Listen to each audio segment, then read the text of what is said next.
சோதிக்கப்பட்டு பாடுபட்டதினாலே அவர் சோதிக்கப்படுகிறவர்களுக்கு உதவி செய்ய வல்லவராயிருக்கிறார்.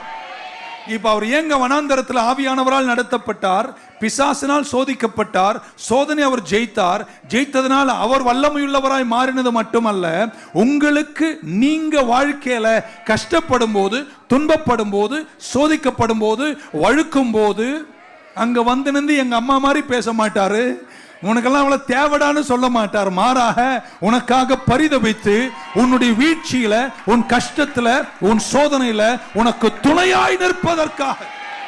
ஒரு ஆமீன் சொல்ல மாட்டீங்களா? என்னென்ன இயேசு சோதிக்கப்பட்டார்? இச்சைகளால் சோதிக்கப்பட்டார், பெருமையால் சோதிக்கப்பட்டார், மன்னிக்க முடியாத விஷயங்கள் எல்லா பங்கிலும் இயேசு சோதிக்கப்பட்டார். ஆகையால் நீங்கள் சோதிக்கப்படும் போது அவர் தூர நின்று உங்களை திட்ட தெய்வம் அல்ல, உன் கூட நின்று உனக்கு சகாயராக, உனக்கு உதவி செய்ய